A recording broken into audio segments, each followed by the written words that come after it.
Kumusta po kayo? Bago po ang lahat, first things first.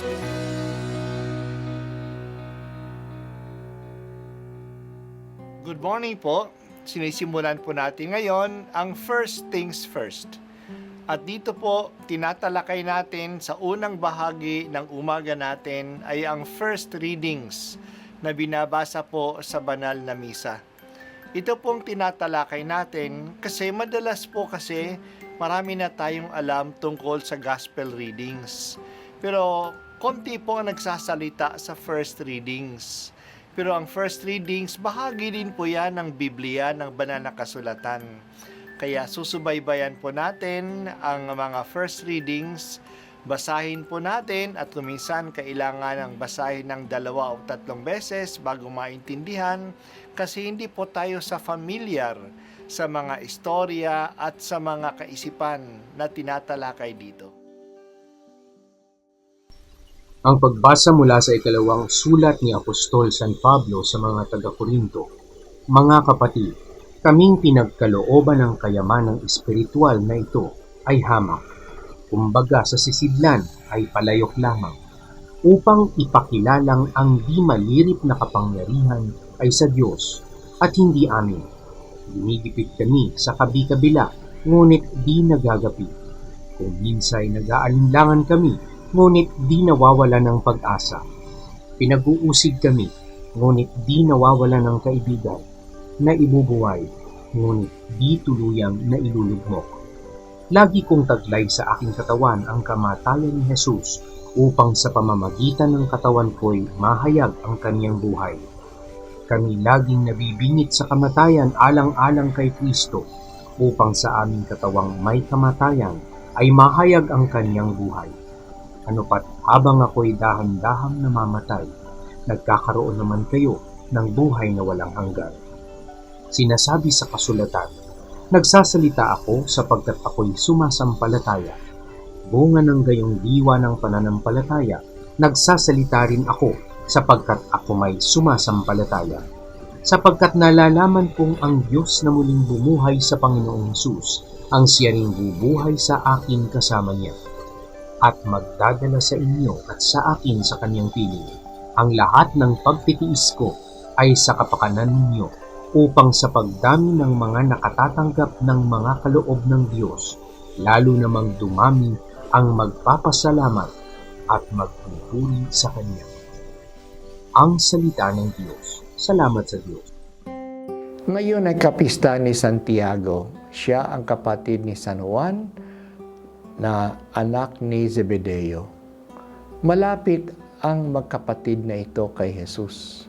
Noong si Jesus ay umakyat sa langit, humayo ang mga apostol sa iba't ibang bahagi ng mundo ayon sa utos ni Jesus. Si Santiago ay pumunta sa Espanya. Pagkaraan ng ilang taon, bumalik siya sa Jerusalem at doon siya pinatay ni Herodes, yung anak ng Herodes na nagpapatay sa mga sanggol nung isilang si Jesus. Si Santiago ang una sa mga apostol na naging martir. Ang kanyang buto ay dinala uli sa Espanya at doon siya ay naging dakilang patron, lalo na nang binawi ng mga Katoliko ang Espanya sa mga Muslim na sumakop dito ng mga 700 taon. Kilala ngayon si Santiago sa simbahan ng Compostela, ang hantungan ng mga gumagawa ng Camino de Santiago de Compostela. Ito ang naging kilalang pilgrimage site sa buong Europa noong the Middle Ages. Sa ating pagbasa ngayon, nilalahad ni San Pablo ang kalagayan ng mga apostol.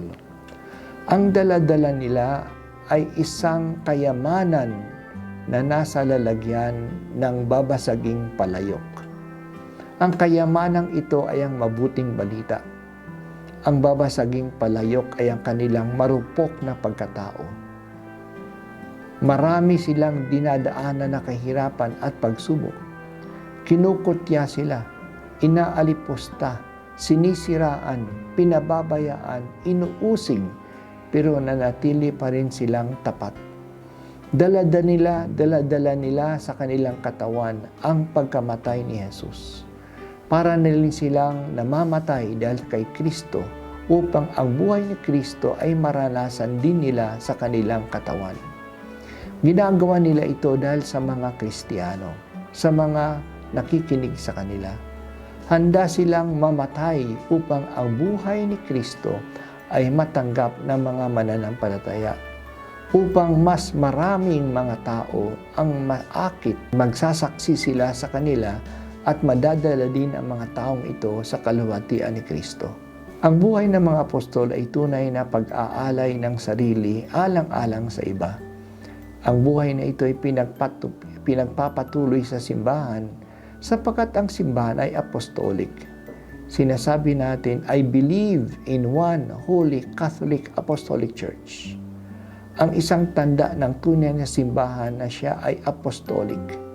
Ang ibig sabihin nito na ang mensahe ng simbahan ay ang mensahe ng mga apostol. Ang katuruan natin ay galing pa sa mga apostol. Sila ang original na mga witnesses ng buhay, pagkamatay at muling pagkabuhay ni Jesus. Ibig sabihin din ng apostolic na ang namumuno sa atin ay mga kahalili ng mga apostol. Ang ating mga obispo ay may apostolic succession.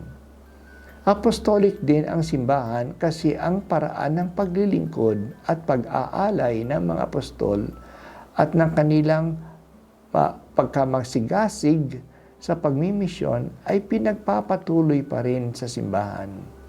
Totoo nga, valuable at mahalaga ang mensahe at ang grasya na dala-dala ng simbahan, pero ang nagdadala nito ay marurupok at mahihina ng mga tao.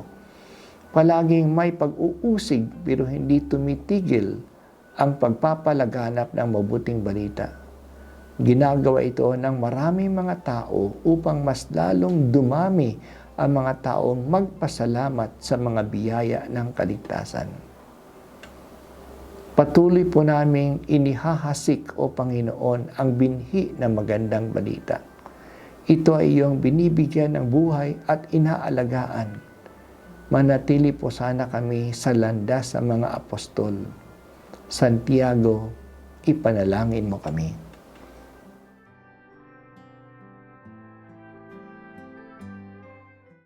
At ako po ay si Bishop Broderick Pabilio dito sa First Things First.